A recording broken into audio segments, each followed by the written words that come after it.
YB stays on your neck. Yo, my dons, make sure you hit that like button, comment, subscribe, and obviously hit the bell for notifications. So obviously, over the last week or so, your boy YB has been speculating a lot, particularly around the Eddie cover-up Hearn and Robert Joshua, Anthony Joshua's dad. That whole situation is essentially underpins this whole conspiracy theory with the concussion and or panic attack. And luckily, YB has found a nugget of information from an exclusive source. Steve Bunce, who's a boxing insider, he does a lot of work for TalkSport, BBC Sport, etc, etc. So let's get into it. Let's not waste no more time. BBC Sport expert, boxing expert Steve Bunce revealed, I had a chat with Robert Joshua outside the Fight Hotel on Sunday afternoon. I asked him if he wanted to come on air and talk, and he said he didn't. So that's the first thing that comes to my mind. Bearing in mind, this particular interaction between Steve Bunce and Joshua's dad took place 12 hours after the fight. So what do we know? Joshua's dad was irate on the night, which makes sense. You know what? The panic attack and or concussion, he didn't want his son in there. Joshua's a very humble guy. Joshua's dad's a very humble guy. You don't just kick off and start hurling swear words because, oh, the referee stopped the fight. And besides, like I've said before, if he had a problem with the referee, if he had a problem with the trainer, why would he be going to Eddie Hearn for? You'd go directly to the referee. What's Eddie Hearn got to do with anything? It only makes sense that you went to Eddie Hearn because Eddie Hearn, the money man, was pushing the agenda. Oh, the fans. Oh, the event. Oh, come on, AJ. You were fine with glandular fever. You was fine with the flu. Bang. That's what makes sense to me. You don't just, Steve Bunce goes on to say, oh, well, yeah, it's just a bad performance. People get emotional. Yeah, people do get emotional. But I don't believe he would have been, Joshua's dad starts swearing. And Joshua literally has to physically restrain his dad from getting at Eddie. That seems to me like, you put my son in danger. He could have seriously been hurt here. Effing and blinding and physical confrontation. Not just, I don't believe it, I'm sorry. Not over a loss. You know, why would you want to fight the promoter over a loss? If anything, you go to the trainer and say, that was a crap performance. What have you been doing with my son? No, I'm sorry. The promoter only makes sense, in my opinion, if he's trying to be pushing. He's been thinking about the money. That's what a promoter does. Thinks about the money. And that's what makes sense to me anyway. And as I was saying, the fact that he's refused to come on air says a lot. Now, you can say, oh, well, he's a private individual, which is also true. However, 12 hours after the fight, when this interaction took place, he would have been briefed by Eddie and whatnot. He would have, don't get me wrong, he probably would have calmed down as well. He would have found out by then his son was okay physically. However, they would have been saying, listen, Joshua would have said to him, Dad, whatever you do, do not say anything about this situation because Eddie can lose his license, Rob McCracken could lose his license. It's not going to look good for my team. And ultimately, Joshua's dad's not going to go over his son on that, to that regard. He's not going to mess his son up. He's going to keep his thoughts in-house. So the fact he didn't come on the radio station is, you can argue it either way. You can say, well, he's clearly covering it up, or you can say, well, it's just personal. Either way, it doesn't help their situation. Put it this way. If there was nothing to hide, why don't Joshua's dad just go on there and have a good chat? I don't know. Anyway, moving on. He says, I asked him if he wanted to come on air and talk, and he said he didn't. I asked him how are things, he said they're fine, and words to the effect of, we will rebuild, he will be back. He was calm then, he was irate on the night. Let's be really careful about how we deal with the rumours. So there's not much there to read in there, but this is the next part I thought was quite interesting. All he said was, we're fine. It's all Joshua's dad said was, we're fine. It's all about coming back. It's all about rebuilding now. He said nothing about the night before and wouldn't be drawn on confrontations. Let me read that again for you lot. So after the whole refusing the interview, after saying, yeah, we're going to rebuild and whatnot, Joshua's dad goes on to say, all Joshua's dad said was, we're fine. It's all about coming back. It's about rebuilding now. He said nothing about the night before and wouldn't be drawn on confrontations. So we're building up a bit of a picture now. He wouldn't be interviewed. Fact. He also wouldn't be drawn on the confrontations. Now, if it was a simple issue of, this is what I don't understand, what do we know? Historically, trainers, family members, if a family member has an issue with a referee, there's nothing wrong with saying that. You come out and say, listen, I had something wrong with the referee stopping it early. These are all, let's go through all the excuses Eddie Hearn's given. Eddie Hearn said Joshua's dad was angry at him for the referee stopping the fight, was angry at him about the house wasn't right. All of these things shouldn't be Eddie Hearn. If the referee made a mistake, Joshua's dad should be mad at the referee. If there was something wrong with Joshua's housing, Joshua's dad should be mad at Joshua's management team. The promoter is a very particular dude. He does the promotion of the event. He doesn't handle the house. He doesn't handle the referee. These are all individual entities, which don't make no sense to me. But he was coming at one thing we do know. There's no pictures of him being mad at no one else. Only Eddie Hearn, who would have been the event driver. He was the one driving the event. And you're telling me, it's just pure chance that he was going at him. But as I was saying, back to this point. He said nothing about the night before and wouldn't be drawn on confrontation. That tells me that Steve Bunce potentially, and quite rightly so, was trying to get him to open up on that. But he wouldn't be drawn on it. He wasn't getting into the confrontations from last night. Now, why would that be? As I was saying, we've seen it many times before. That was a crap decision, ref. If it's a bad ref decision, that's not. Why would you not get into that? If it, Joshua's housing hasn't been very good. I don't know, whatever. But particularly, the main thing was that Eddie said was about the referee not being great.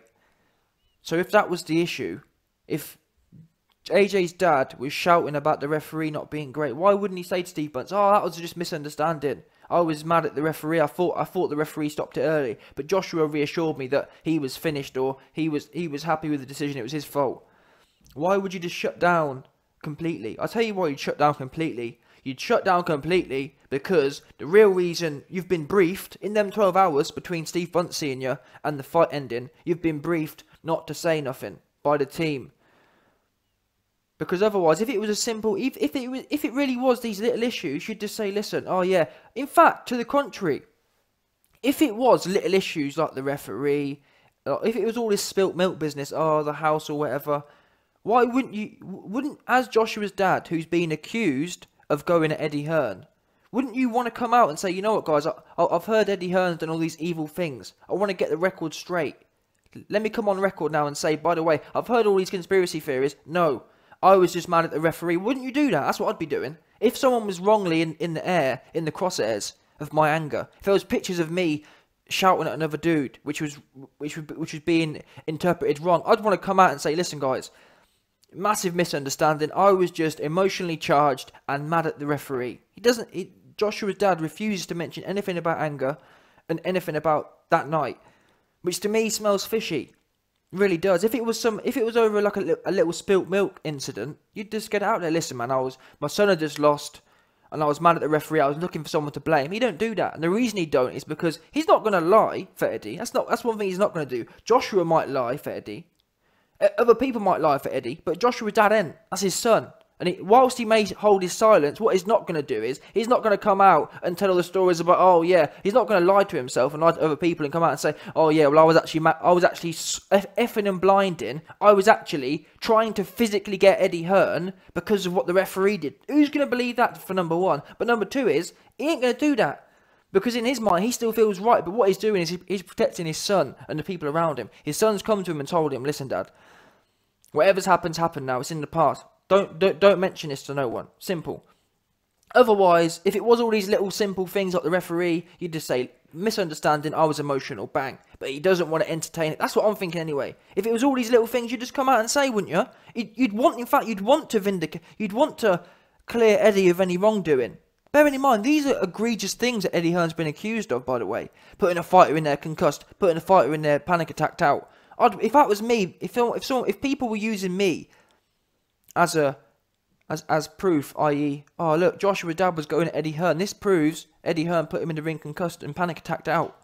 If I was being accused, if I was being the one used as evidence for that, if my pictures of me being restrained by my son were being used to go against a person who's innocent, I'd want to come out and clear it up. No, man, I was just mad at the referee. I was just emotionally charged. He hasn't done that, which tells me there's some real fundamentals to this. As I say, he's not going to expose Eddie for his son's sake. He's not going to expose other people for his son's sake. However, he's not going to lie for them either. Frank Smith and Eddie Hearn might tell porcupines and lie, but he ain't going to do that. So his silence has a million words, in my opinion. The next part, anyway, he says, what's interesting is that minutes after I spoke to AJ's father, Frank Smith came out and I grabbed a word with him. He just talked about the same kind of stuff. You know what, there's not really too much in that, but one thing I will say before I go is, it's interesting when you look at the Frank Smith now come out and said, oh yeah, AJ's dad was angry at me as well. And I'm thinking, well, where are all these pictures? And Eddie Hearn, and I'm going to do a video on this in its own right, but Eddie Hearn comes out and says, oh yeah, I was just unlucky to be caught on camera. Are you joking? That was a massive World Heavyweight Championship fight. No one gets unlucky. The whole lot's recorded in that sense. The whole lot's on picture, on camera. I'm sure if AJ's dad was going at the referee or going at someone else, they would have been recorded as well. No, you was the only one he was trying to get at. You was the only one that Joshua had to restrain him from. Because you was the only one who put him in the ring when he shouldn't have been in there. That's what I'm thinking. And if I'm wrong, as I say, if I'm wrong, put it this way. Do you believe the Sun newspaper, do you believe all them newspapers and all them cameras there chose to only take a picture of Joshua's dad going at Eddie Hearn? Do you believe that? Do you not think that they would have loved to get pictures of AJ's dad going at other people as well? Of course they would have. But they didn't, because it wasn't there. AJ's dad was going for one particular dude. And in reality, if there's nothing that went on before the fight, Hearn should have been one of the last people to be involved. Hearn's quite distant in that sense. He literally just promotes the fight. He doesn't handle the training. He doesn't handle the lifestyle, i.e. the managers. The two people closest to AJ are the manager and the trainer. There's no pictures of him going at them two. Only the promoter, only the event pusher. Simple. That's what I'm thinking anyway. I'll be intrigued to see what you lot think. Oh yeah, and that's the last thing before I go. More evidence that doesn't really make sense to me. What do we know? Eddie Hearn, and his big silver-tongued mouth, comes out and says, on many occasions in the last few days, oh yeah, I was really scared of Joshua's dad. Oh yeah, I thought Joshua's dad was going to knock me out on live TV. All this business. Now it sounds banterful, it sounds great, but in reality, does that sound like a dude does Anthony Joshua's dad sound like a dude who's just angry about the referee? Seriously, do you think AJ's dad just wants to fight? Wait there, you're telling me AJ's dad wants to fight Eddie Hearn to the point that Eddie Hearn feels a bit intimidated? To the point AJ has to put his arm out and restrain his dad. Do you think that's because the referee stopped the fight a bit early? Are you serious? At Eddie Hearn? Someone explain to me logic in that. So the referee stopped the fight early, and Anthony Joshua's dad is effing and blinding, confirmed swear words being sent towards Eddie Hearn. So the referee stops it, but AJ's dad's anger is all at Eddie Hearn. And not only is he angry at Eddie Hearn, he's literally getting restrained and literally swearing at Eddie Hearn because of what the referee did. Don't make no sense to me. Fair enough. If it was recorded that AJ's dad was swearing at the referee and being restrained from the referee, I completely get that, 100%. But it don't follow for me. If anything, you'd think his dad, if the dad was really angry about the referee, you'd think his dad would be going at Rob McCracken and saying, "You're in the corner. Why didn't you do something? How was Eddie Hearn sitting on front row? How is he meant to influence the referee?" It makes no damn sense. I'm sorry, man. When 1 and 1 equals 17, that's some LDBC-ish, man. That don't make no damn sense. I'm sorry. Don't make no damn sense. This dude physically being restrained, physically kicking off, swearing and effing and blinding because the referee stopped the fight early. Come on. Come on, what are we doing here? And then my man refuses to clear stuff up after. Don't want no interviews, doesn't want to touch on the subject. Smells fishy to me, don't make no sense. I'd want to clear Eddie Hearn, but that's me.